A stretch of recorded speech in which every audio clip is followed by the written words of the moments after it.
Ассаламағалейкум қазақ елі, қалдарыңыз қалай? Мына видеоды көріңіздерші. Сәлем достар. Мен қазір жұмыстан түсіп, осы видео жасап жатырмын.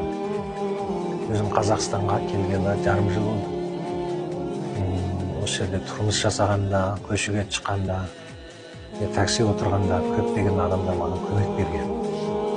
Олар маған кездескенде, түріне қарағанда сол маған орысша сөйлейтін көрінді. Соны мен айтам, мен орысша жақсы білмеймін, қазақша сөйлесе бола ма деп бар күлген қойбай. Ал енді не ойлайсыздар? Түрі тап-таза Қытай, тілден де білініп тұр. Не дейміз енді? Әдетте қарапайым халық болса онда айтар жоқ. Бірақ бұл Қытай қазақша тіліне жақсы үйреніп алды. Міне мүмкін менен де жақсы айтатын шығар. Бірақ мен енді қазақтың, бірақ мен қытайша оқығам. Мен қалқан. Бұлар не үшін, не себебімен Қазақстанға бүйтіп қазақша тілді судай сөйлегенде үйреніп алып келіп отыр? Осыны ойлайықшы, қазақтарым. Бұлар ұзын уақыт, өмір байқы Қазақстанда өмір сүру үшін дайындықтарын жасап Қазақстанға келіп отыр.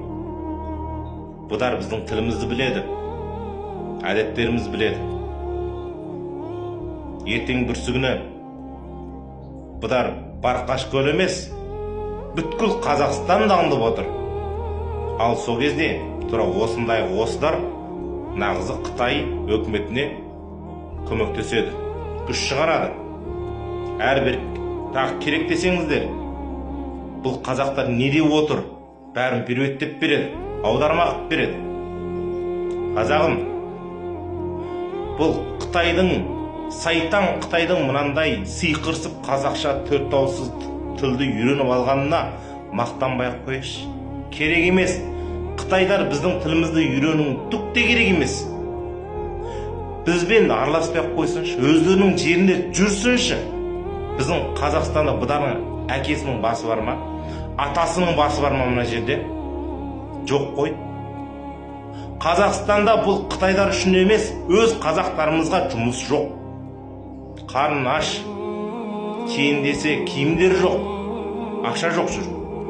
Ал бұл Қытайдар тілдерімізді үйреніп алып, тыпырлатып мына жерден жұмыстарын істеп отыр, теңгелерімізді тауып отыр. Ол теңгелер юаньге шағаттағы Қытайны алып кетеді. Баяғы кене сияқты адамның денесіне жабысып алып, қаныңды сорып, ішіп, құртпай бұлар қоймайды. 70 жылдың алдында 3 аймаққа әдеп келгенде бұл Қытайларды өстіген.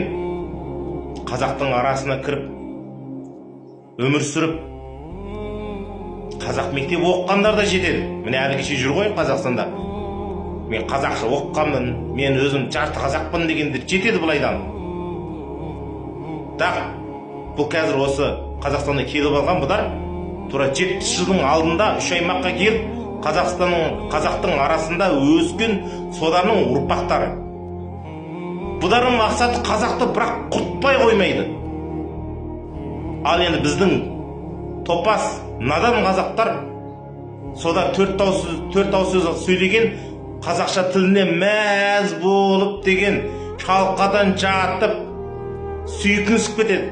Ей топас, кеше ғана ғой, міне бүгінде қазірде жүріп отыр ғой, лагерге қамап отырғаны. Әлімнұр Тұрғанбайды әлі кеше қамап отыр ғой. Не үшін осындай Қытайларды Қазақстанда ұстамайды? Не үшін? Өте-мөте осы Қытайшыл қазақтарға айтамын. Сендер бар ғой, аз қалды сендердің күндерің. 4 жыл, 5 жыл уақыт қалды. Содан кейін бәріңдерінің осы тиктоктағы, инстаграмдағы, ютубтағы, вичаттағы осы фотоларыңды, аты жөндеріңді, ақпараттарын бәрін елдеп дайындап отырмын әлі де дайындап отырмыз.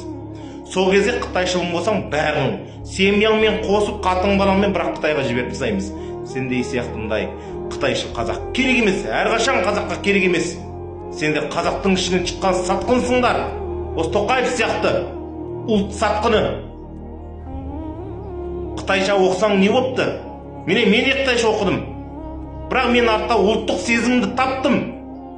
Мен Қытай емес, мен қазақпын деп отырмын. Біз қазаққа істеген жұмыстың бәрін білемін.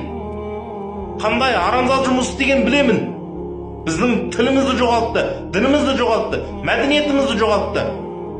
Қазақты Қытай қылайын деп отыр бұдар. Ал соған мәз болып жүресіңдер ма? Қытайның бір сөзі бар. Не деген сөз ол? Біздің көзіміз жерген топырақтың бәрі біздің жерген сөз. Нелеріңді істетіңдер, қазақтар?